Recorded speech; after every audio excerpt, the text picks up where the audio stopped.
Good evening, I'm Tucker Carlson. You know, we've been told that the Jedi are a force for good in the galaxy, defenders of the Republic and all that. But let's be honest, there are some serious problems with the Jedi Order.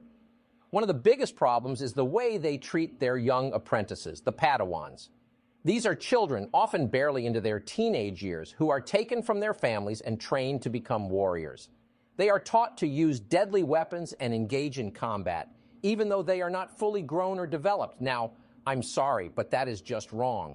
No child should be sent into battle. It's not only immoral, it's downright dangerous. And yet the Jedi seem to have no problem sending their young Padawans out to fight in wars. Some might argue that the Padawans are well trained and prepared for battle. But let's be real here. No amount of training can fully prepare a child for the horrors of war. These kids are not emotionally or physically ready for the kind of violence and trauma that they are being exposed to.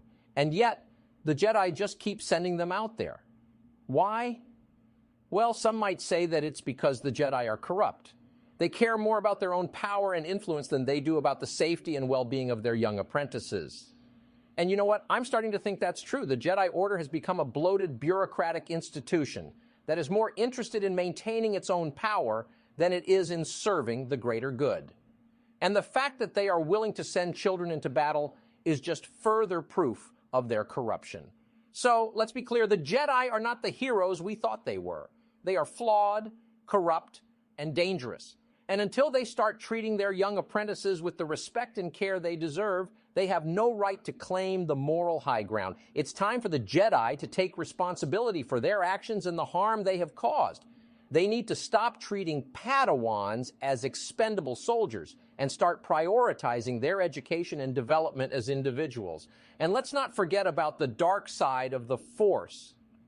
The Jedi claim to be the guardians of peace and justice, but their own members have fallen to the temptations of the dark side time and time again. It's clear that the Jedi are not as infallible as they claim to be. It's time for a change. We need to reevaluate the role of the Jedi Order in the galaxy and hold them accountable for their actions. The Padawans are not old enough for battle, and it's time for the Jedi to acknowledge that fact and take action. In conclusion, the Jedi Order has lost its way. It's time for them to reflect on their actions and make some serious changes. The Padawans deserve better than to be sent into battle before they're ready. And the galaxy deserves better than a corrupt and misguided Jedi Order. Thank you.